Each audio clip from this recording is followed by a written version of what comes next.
Well, thank you very much for inviting me to this conference. I noticed on the agenda that this was the only talk in Babesia, so I thought I would have a bit of a mixture of presenting some of our research in Glasgow along with a little bit about the human infection. So just to give you a bit of a background in Babesia, so I'll start my talk from the veterinary perspective. It's a well-recognised disease in animals and has been for a long time. It's a major economic problem in some parts of the world, sub-Saharan Africa, sort of Central America. It's a major problem in cattle.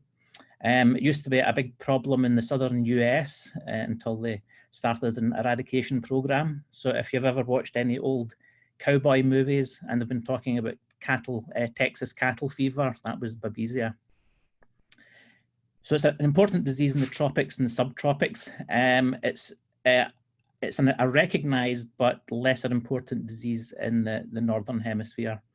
And it's also described as an emerging disease in man. Okay, because this is a parasitology talk, there's an obligate life cycle. So I will just, I briefly just want to say that this is a parasite, so it's a eukaryote. So it follows a life cycle and there's life cycle stages. So the main life cycle stages are in the vertebrate host. So we have the infection of the red blood cells by the merozoites, and this is what causes the pathology of the disease. The parasite is a tick-borne parasite, and during the tick cycle, it can be transmitted either transovarially or transstadially. So this means it can be, it's maintained in ticks as they go through their molts, and also it gets passed through in the eggs for some Babesia species. Importantly, it's a sexual organism, so the parasite has sort of sexual syngamy in the tick, and this allows the parasite to adapt and sort of develop more diversity in its population. So this is Babesia, bovine Babesia that we find in Northern Europe. So it's Babesia divergens. So it's called divergens because we've got the merozoites, the two sort of lobes of them are quite diverged. Okay, so similar to Lyme disease, the vector in Northern Europe is Ixodes ricinus, and it's a well-known disease in the UK. When we think about the pathology of the disease, it's a classic hemolytic anemia. So the sporozoite of the parasite infects the red cells. The parasites multiply by clonal expansion, and a very high parasitemia can form. This results in a marked fall in the hematocrit of the animal, and that's I guess one of the major causes of clinical disease. In some cases, very many erythrocytes can be destroyed. And this can be through the mechanical disruption of the cells by the parasites, but also through the increased osmotic fragility kind of caused by the parasite. In some infections, even non-infected cells are affected and cleared by the host immune system. So you can have a massive reduction in PCV even if the parasitemia isn't too high. So an old and fairly gross picture of what it looks like in cattle. So as I said, it was called Texas cattle fever. So cattle develop pyrexia and this very characteristic hemoglobinuria. And this is what the farmers notice on the farm, and that's why it's given its colloquial name redwater fever. So it's an interesting disease because it only occurs in particular areas at particular times of the year. And it usually coincides with the tick activity. So in the UK, it coincides with the questing behaviour in the spring and the autumn. It's quite a localised problem. So even on specific farms, there'll only be some parts of the farm where the animals will have babesiosis. And the major problem, so it's not a problem of young animals. Young animals actually are relatively immune to Babesia.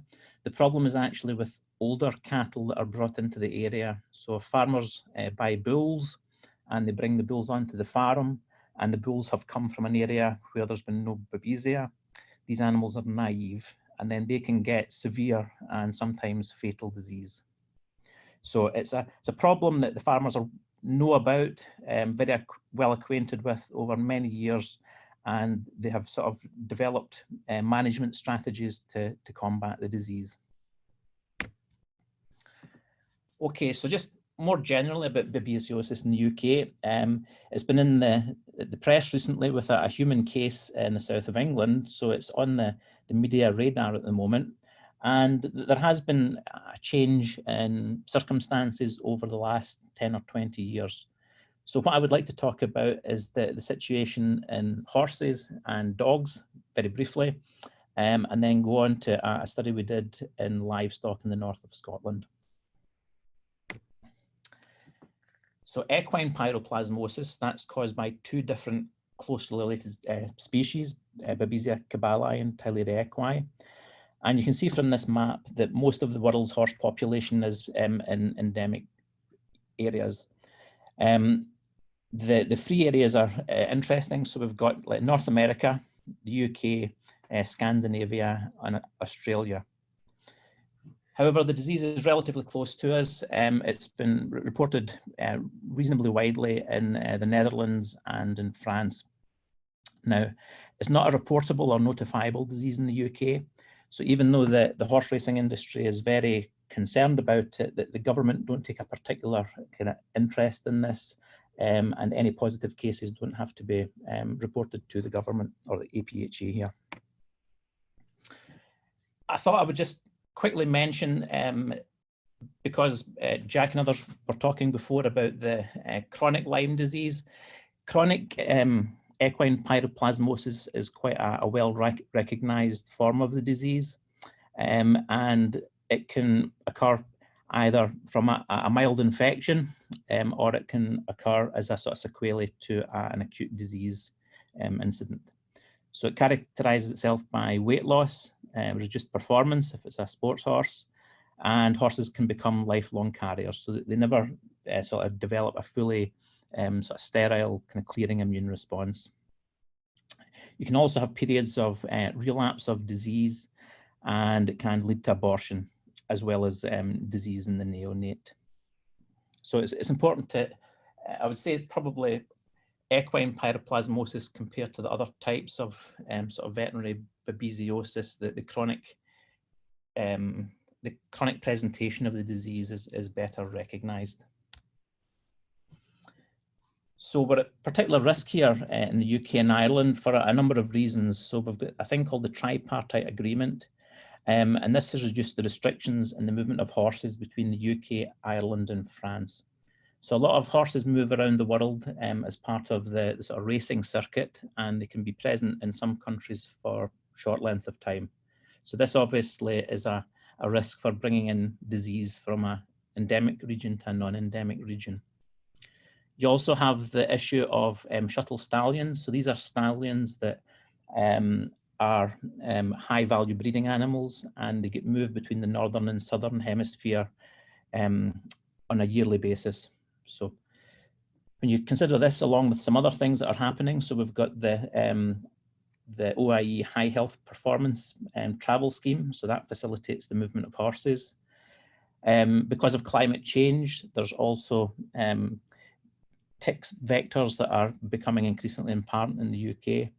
And we know of geographically close outbreaks, some in Ireland, in fact, in 2009. So all these make equine babesiosis and theileriosis a concern at the moment. So we did a project along with the Veterinary Laboratories Agency and the Animal Health Trust and the Irish Equine Centre, and we looked at the serology results and the PCR and serology results for Theileria equine Babesia cabali over a number of years. And this sample set was derived from not horses that are coming into the UK, which might be bringing disease in. These are horses that are going to be exported to Australia and the US. And these other countries take equine pyroplasmosis very seriously. So these other countries insist that the horses are tested before they're actually exported. So when we reviewed these figures, we found actually there's quite a meaningful percentage of horses that have been exposed to Theileria equi and Babesia cabali. So it ranges up to about just over 6% for Theileria equi.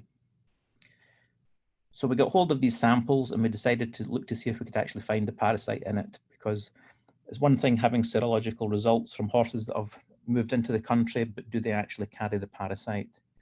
Well, what we found was that yes, they do.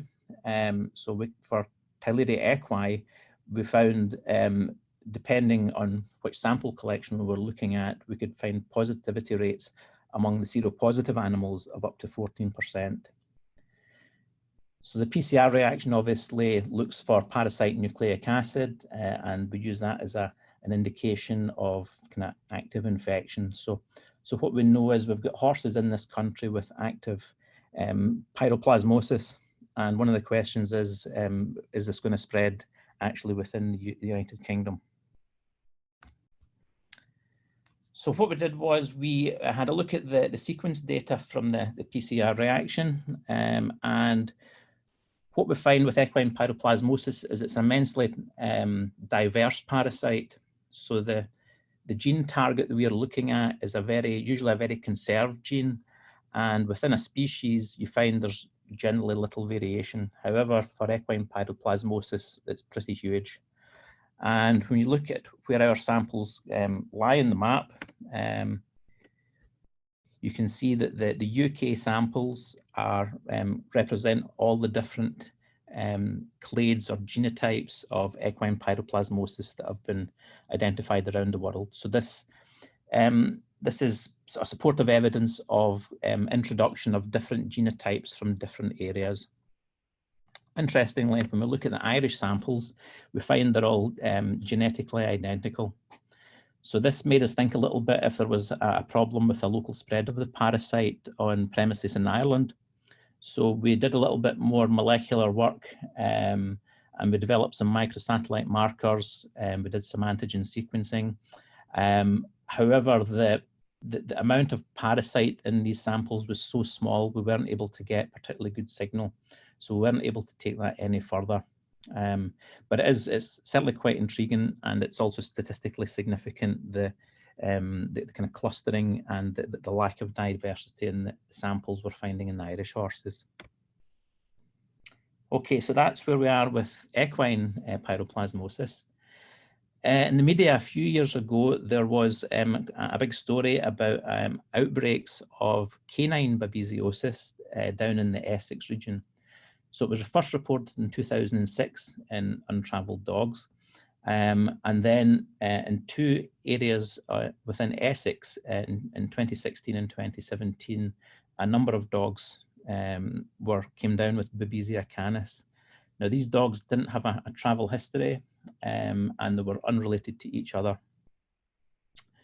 So we know that the parasite is transmitted by dermacenter ticks, and we also know that these ticks are present in this area of Essex, as well as in Devon and Wales.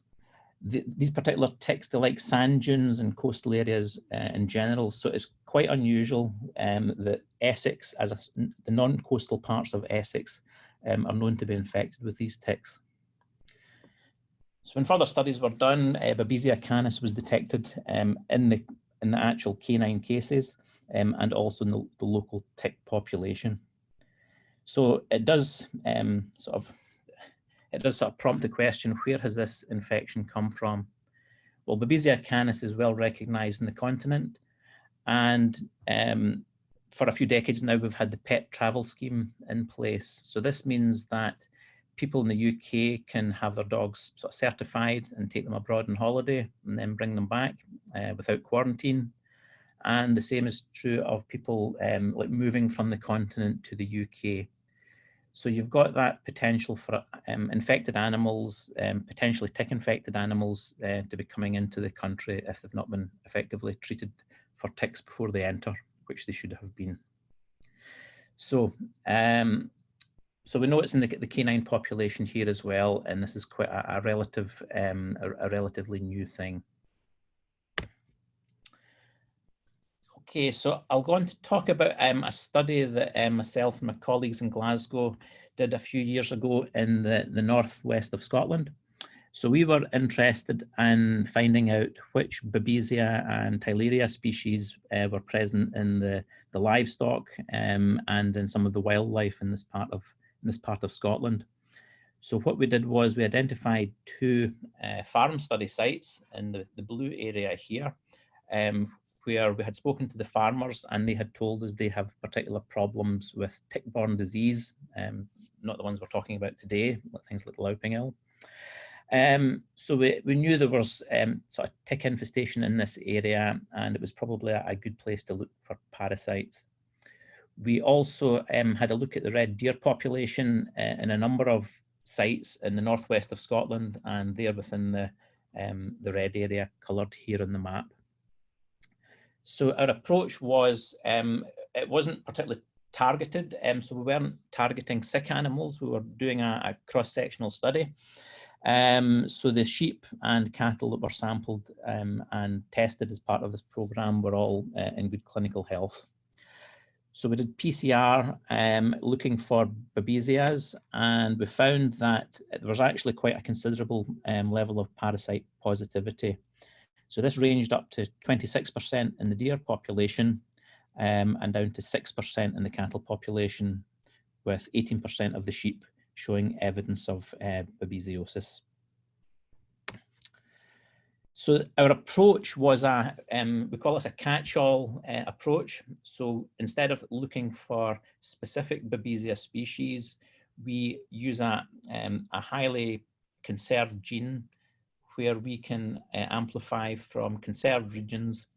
And this means we can pick up any Babesia or Theileria infection. It's that nested PCR, so this makes it very sensitive. And also the gene itself is a multi-copy gene in the parasite genome. So this means we've got kind of maximal capability for identifying the parasite if it's there. So the pictures on the right here, these are images from one of the sheep that was found to be infected, and you can see the classic sort of piriform kind of lobes in the intraerythrocytic pyroplasms. So the study was a success, certainly in terms of being able to detect the parasite. So the question was, what parasites did we actually have? Well, I'll just start with the sheep. So in the sheep, we found Babesia venatorum. So at the 2 sampling sites, we sampled about 40 sheep at each site, and in one of the sites we sampled them kind of early and late in the year. And what we found was there was positivity rates up to about 13%.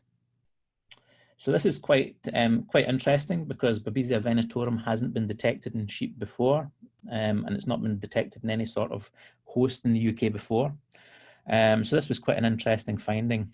So to look a little bit further at it, we looked to see some of the animals that had been sampled early and late in the year, what the parasite profile was. So we found that a large number were negative and remained negative, but the ones, there was 4 that were negative and became positive late in the year, and 1 was positive and became negative.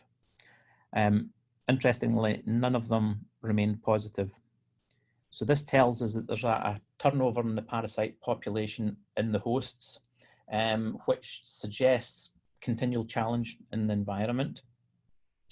I guess one of the things that's interesting about Ixodes ricinus in the UK is that the parasite can be transmitted transovarially. So it means it can go from one tick generation to the next. So it may be maintained without actually a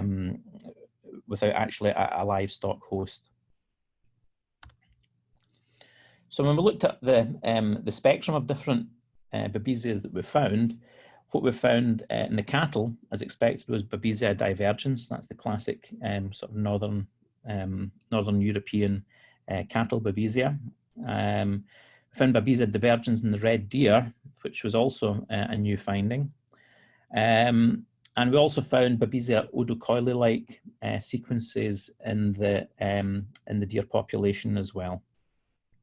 So it just sort of illustrates the sort of the power in this approach, the fact that you can identify all these different Babesia species all just with a single like PCR reaction. Okay, so I think I'll concentrate a little bit here on Babesia venatorum. So Babesia venatorum, as I mentioned, hasn't been found in sheep before. Its natural host is the roe deer. And so it was quite a surprise when we found it in the sheep population.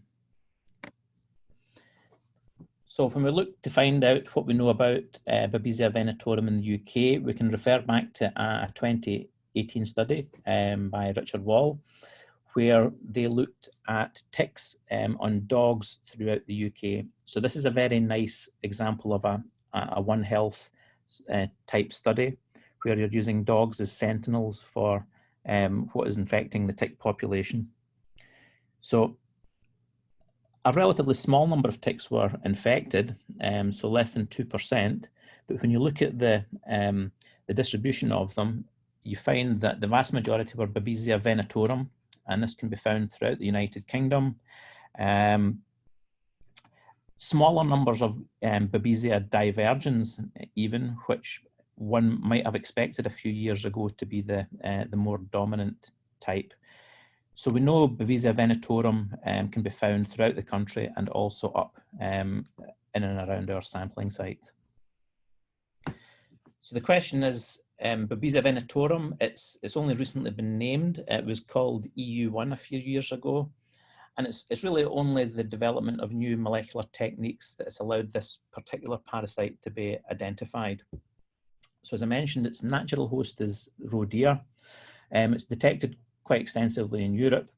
So the question is, has it just come to the United Kingdom, or has it been here for some time? Well, it's probably been here for really quite a while. Up until about 7,000 years ago, the United Kingdom and Europe were joined by a land bridge. So the roe deer population predate that, and deer could easily move between the UK and the continent. Also, there have been a lot of introductions of roe deer, especially in Victorian times. The other thing that we know from studies of ticks in the north of Scotland and Norway is that there's gene flow between Norwegian populations of ticks and UK populations of ticks. So we've got opportunities for the parasite to be coming in on ticks on the migratory bird population. So there's ancient sort of historic and modern opportunities for the parasite to have established in the UK. So I think this type of study is best thought of as seek and ye shall find. When you start applying these very sensitive tests and looking for slightly kind of more unusual pathogens, it's a case of you only find them once you look for them, and we went looking for them and we found them. Okay, so I mentioned Babesia venatorum is zoonotic. So I'm just going to finish off by talking a little bit about the disease in humans. So there's a number of zoonotic species of Babesia. In the UK, B. microti, B. divergens, and Babesia venatorum have all now been detected. So infection occurs through the bite of an infected tick in endemic areas, and that's the main risk factor. You can also get infection through blood transfusions from infected donors. This doesn't happen particularly often. And in the US, there's screening programs in place to try and stop infected blood getting into the donor. There's also reports of congenital transmission during pregnancy and delivery, but that's a very rare thing. So risk factors for severe disease. I would say in the United Kingdom, it's Babesia divergens, it's the problem here. And it's only really recognized as a severe disease in splenectomized people or people that are immunocompromised in other ways. In the United States, it's a little bit different. So that with Babesia microti over there, there is more of a spectrum of disease. And I would say it's the different presentations are probably better understood. There's been some, I would say, fairly weak evidence in recent years that perhaps Babesia venatorum might be more pathogenic and can cause disease in immunocompetent people, but further work needs to be done to confirm this. Okay, so in the United States, this is the distribution of babesiosis. So you can see it's well established in New England, Wisconsin, Minnesota areas. I find this quite interesting because the distribution broadly follows that of Lyme disease, and there is a sort of association between the two diseases in terms of the tick and the habitat and where the cases are identified. In the US, as I say, it's Babesia microti that causes the vast majority of infections, and that's spread by another Ixodes species, so Ixodes scapularis. Okay. When you're looking at a worldwide basis, there are different Babesias that are implicated. And as I mentioned before, in Northern Europe, we have Ixodes ricinus ticks, and then Babesia divergens as the major cattle parasite, and the what I would describe as a spillover infection in humans. So I mentioned earlier that human babesiosis was in the media a few months ago. So at the end of July, Public Health England reported the first UK case of tick-borne babesiosis discovered in England, in the south of England, in the Devon area. So they didn't provide too many details. They tell us that the patient is still under treatment. The patient was identified in the Devon region, and they've got reason to believe that the infection wasn't picked up abroad. So it looks like an endemic, it's been contracted endemically.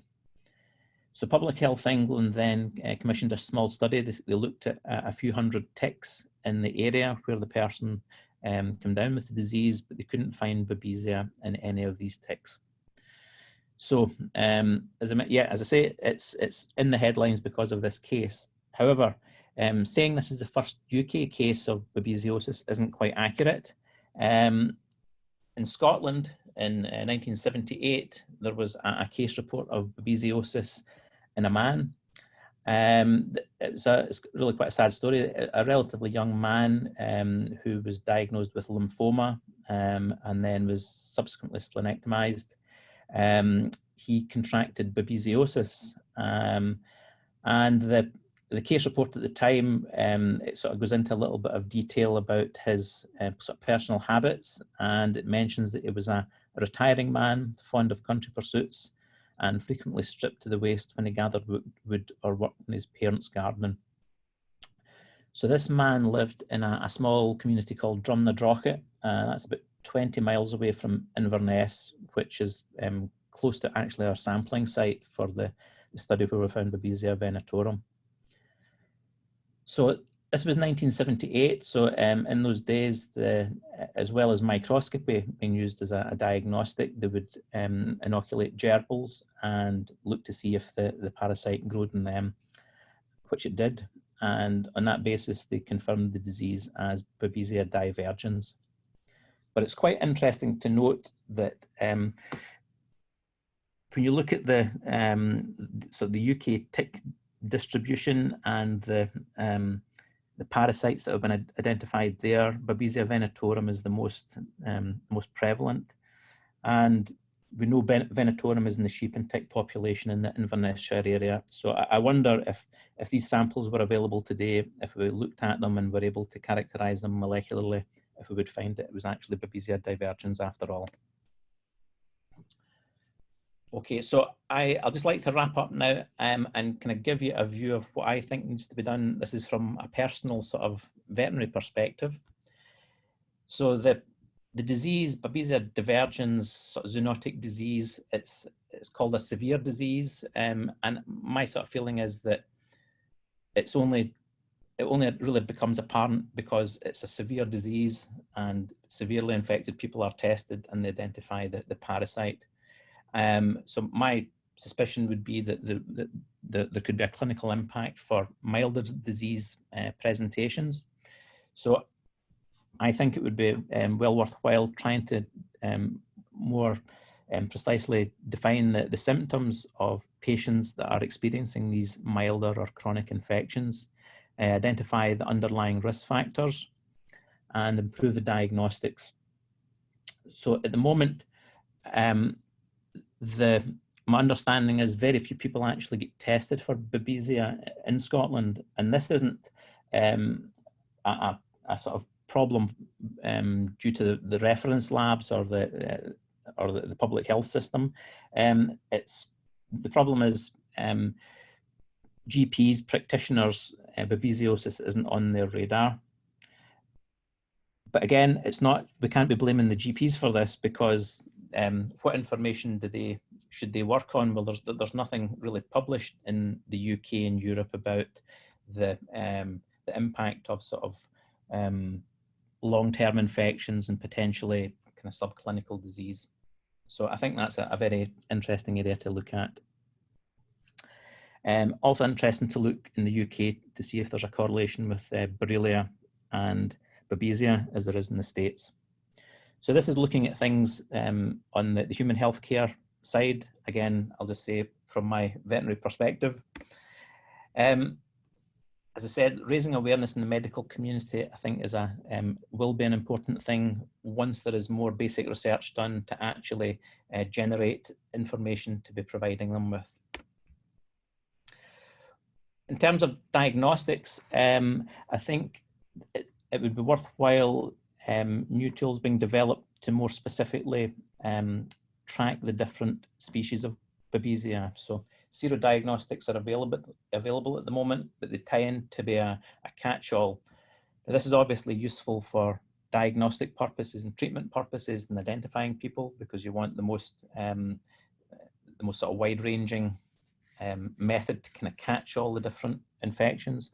However, it would be good if there were species-specific Babesia diagnostics that could be applied both for sort of human case diagnostic purposes, but also for research and working out what sort of associations seropositive individuals have with different risk factors. Finally, on the animal health side, I think it's well worth further studies being done to better characterize the distribution, seasonality of babesiosis in ticks, livestock, and in wildlife. So I think this is, has been mentioned before, a very good example of where a One Health approach would help explore the disease, and with having vets working together with ecologists, epidemiologists, and human medical clinicians, I think it would certainly improve the sort of knowledge and the control of babesiosis in the future. Okay, I would just like to say thank you very much and mention in particular our collaborators on the equine pyroplasmosis study and the Babesia venatorum study, and the 2 PhD students involved in those studies. Okay, thank you very much.